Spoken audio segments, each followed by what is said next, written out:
Industry Training Apprenticeships Amendment Bill. I recommend it to the House. I call Darren Fenton. Thank you very much, Mr Speaker. I rise to support the Industry Training and Apprenticeship Amendment Bill and welcome the putting of apprenticeships back into the Industry Training Act of 1992. Before I get into the bill, may I say I think that the previous speaker is just feeling a little bit envious about the Progressive Labour Party that actually is prepared to confront the issue of gender representation. And perhaps before he criticises this party, he should have a look at his own in terms of the women's representation in that party.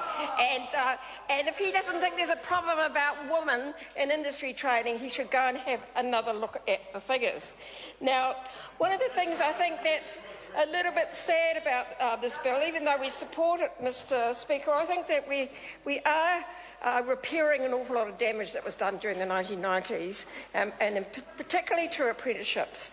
And as we've heard tonight, Labor had to bring in modern apprentices and deal with trying to put apprentices back into the picture after they were taken out of the picture by a national government in the 1990s. But I also just wanted to reflect on the last election, what Labor was committing to do about apprenticeships, and particularly around young people, and to tell the listeners that if Labor had been in power, we by now would have had every at-risk 15 and 19-year-old either learning or earning, and we would have provided 9,000 unemployed young New Zealanders to come off the unemployment benefit and into apprenticeships with an 8,727 equivalent to the dole subsidy to employers willing to offer a permanent full-time job.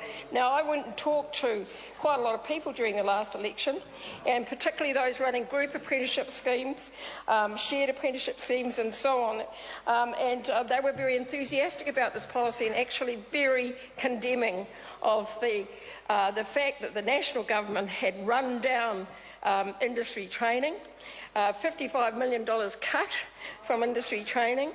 And this is at a time when unemployment is now up to 170,000. There's 294,000 people actually jobless and 113,000 people actually looking for more hours.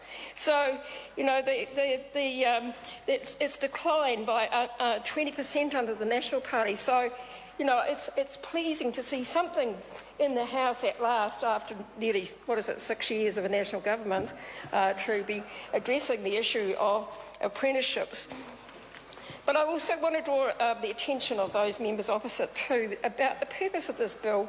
It is, of course, about providing the opportunities for young people and older people to get the appropriate skills and qualifications that are portable, that are relevant, and that are going to enhance their employability.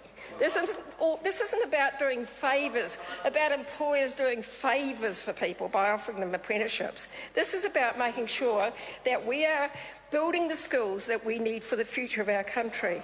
And, without the industry training that we've had over many years, we know it's caused a huge problem. It's also added to our low wages in New Zealand as well, because industry training and apprenticeships actually get people with the skills so they can take on the kinds of jobs that we need in this country, where we're going to make things that the rest of the world need, and we'll make them much more employable. But as others have said, also we import skilled workers, and I think there's no greater example of that than in Christchurch at the moment, and it's disgraceful really that 3 years after an earthquake, 3 years when we knew there was going to have to be a rebuild, we're now importing something like 17 or 18,000 workers from overseas, from other countries, to help with the Christchurch rebuild. Now, it has to be done, but when Shane Jones sees the unemployed young Māori in Northland from where he comes, you can't blame him for asking why it is that that's happening when we are bringing in skilled workers in Christchurch. And what it is a failure of this government to address the issue, address the need that was clearly coming. I think it's very important that the Select Committee have a very close look at industry training and apprenticeships, because I think there are some rorts still going on, and they're different rorts to the ones that the members opposite decided. It concerns me, for example, Mr Speaker, that we have hairdressers, people training to be hairdressers in industry training, who are paid $10,000 to $20,000 to learn to be hairdressers, yet they're on minimum wage, and in fact they're on training wages, which is about, $11 an hour. And that's supposed to be tied to credits, and in fact, didn't this government reduce the number of credits that you have to have, or you can have, to be paid a minimum wage or training wage? So, I think there's some quality issues there. I think there are some rorts for young people, and that does concern me, and I hope that the Select Committee takes the opportunity to have a look at that. I think another obvious issue at the moment is other areas of schools. We all talk about building and construction, but it really bemuses me that we are having a debate in this country about truck drivers at the moment, that we have an industry that is simply unable to get people to drive trucks, even though we have had industry training in that area for some time. Why is it that people don't want to do that job? And I think my colleague Andrew Little talked about the building and construction industry and how many apprenticeships are actually labour only, which seems to me an incredible rort, actually.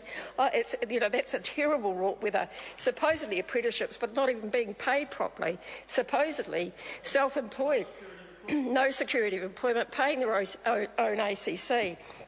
One of the things that happened in the last year was Mainzeal went bust.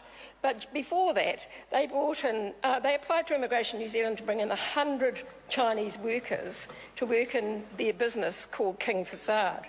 Now, people objected to that at the time, and they objected to it, the unions objected to it on the basis that this was a job that should be being trained, when New Zealanders should be being trained. Excuse me. When New Zealanders should be being trained, that we did not need to be importing Chinese workers to do basically what is a job where New Zealanders could be trained and have a profession, have an occupation that would hold them in good stead. The sad thing about what happened to those Chinese workers, of course, is they all got sent home when Mainzeal went bust. And, so not only were there opportunities lost for New Zealand workers, but also those Chinese workers weren't treated particularly well. But anyway, as I said at the beginning, look, Labor is committed to ensuring that we support this bill, that we have the skilled workforce that we need. We want New Zealanders to have jobs and opportunities, and we want to make sure that hold the government to account and make sure that they get moving on this. It is a serious concern that we have a shortage of skilled trade people, and I think it's a disgrace that we've overseen the loss of thousands of apprenticeships under national, thousands of opportunities for industry training. Our young people have suffered. The 20% drop in the number of modern apprenticeships and a 37% drop in the number of industry trainees is shameful. It's fed into the unemployment of our young people. It's created a whole problem for the future. I'm glad that the government's seen sense and has brought this bill to the House, and we look forward to supporting it. Thank you. For Jamie Lee Ross. Croaking away. Members, this debate has concluded. The question is that the motion be agreed to. Those of that opinion will say aye. To the contrary, no. The ayes have it. Industry Training and Apprenticeships Amendment Bill, first reading. The question is that the Industry Training and Apprenticeships Amendment Bill be considered by the Education and Science Committee. Those of that opinion will say aye. To the contrary, no. The ayes have it. The Honourable Judith Collins. Speaker, I move that the Industry Training and Apprenticeships Amendment Bill be reported to the House by 10 March 2014. The question is that the motion be agreed to. Those of that opinion will say aye. To the contrary, no. The ayes have it. Call on Government Order of the Day number 5. Health and Safety.